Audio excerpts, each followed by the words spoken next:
नमस्ते दर्शकवृन्द, सतोशी नाकामोटोको सन् 2008को त्यो क्रान्तिकारी व्हाइट पेपरको यस गहिरो विश्लेषणमा स्वागत छ। आज हामी bitcoin, a peer to peer electronic cash सिस्टमबारे कुरा गर्दैछौँ। अचम्मको कुरा के छ भने यो महत्त्वपूर्ण डकुमेन्ट अङ्ग्रेजी र नेपाली लगायत थुप्रै भाषाहरूमा उपलब्ध छ, जसले यसको सीमाविहीन र सबैको पहुँचमा पुग्ने उद्देश्यलाई छर्लङ्ग पार्छ। ल, अब ढिला नगरी यो जटिल प्राविधिक विषयलाई एकदमै सरल र रमाइलो तरिकाले बुझ्ने प्रयास गरौँ है त। आजको यस छलफलमा हामी मुख्यतया 6वटा विषयमा प्रवेश गर्दैछौँ।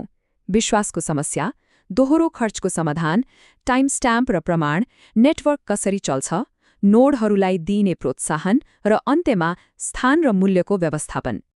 नाकामोटोको मुख्य विजन आखिर के थियो त? त्यो बुझ्नलाई सिधै उहाँकै शब्दहरू हेरौँ।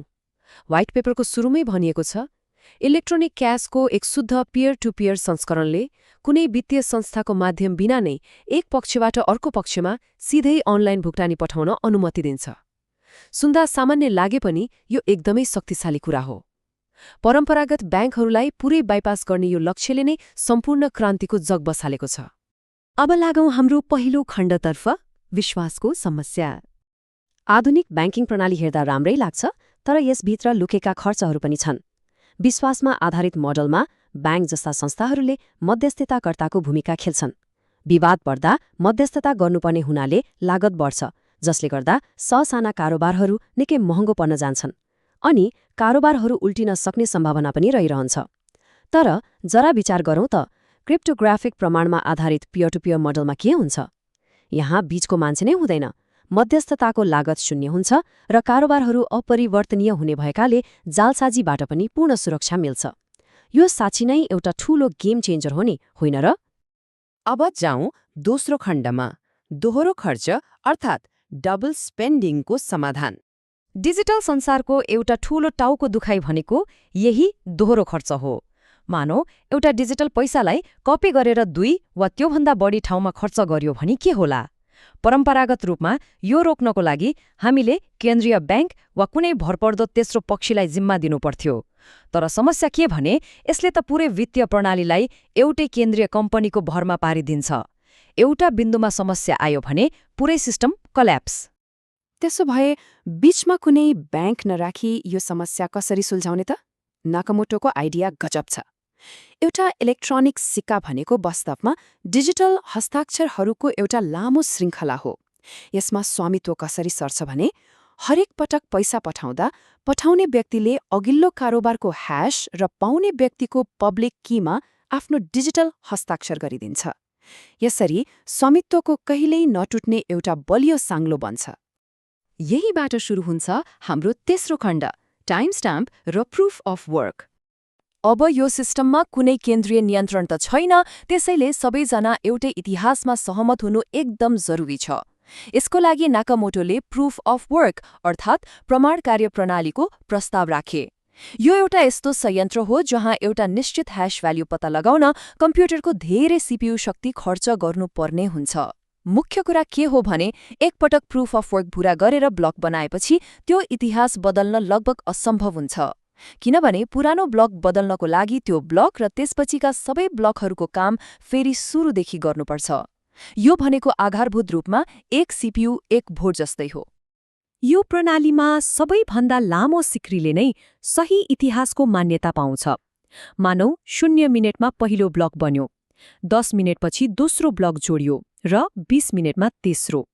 यसरी थपिँदै जाँदा सबैभन्दा लामो सिक्रीले घटनाहरूको क्रम मात्रै सही छ भनेर प्रमाणित गर्दैन, तर यो सिक्री सबैभन्दा धेरै कम्प्युटिङ पावरबाट बनेको हो भन्ने पनि पक्का गर्छ। इमानदार कम्प्युटरहरूले सधैँ यही सबैभन्दा लामो सिक्रीलाई नै आफ्नो आधार मानेर अगाडि बढ्छन्। अब अगाडि बढौँ खण्ड 4 तर्फ, नेटवर्क सञ्चालन। यो पियर टु पियर नेटवर्क दैनिक रूपमा कसरी चल्छ त? यसका नियमहरू एकदमै सरल र स्पष्ट छन्। सुरुमा नयाँ कारोबारहरू सबैलाई जानकारी गराइन्छ। त्यसपछि नेटवर्कका नोडहरूले ती कारोबारहरू जम्मा गर्छन् र आफ्नो ब्लकको लागि प्रुफ अफ वर्क खोज्न थाल्छन्।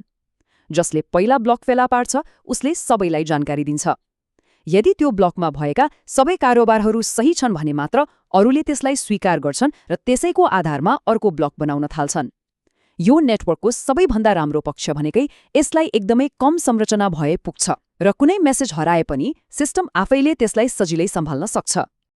तर एउटा प्रश्न उठ्छ नि हैन, यो आउँछ खण्ड 5 मा, इमान्दार नोडहरूलाई प्रोत्साहन।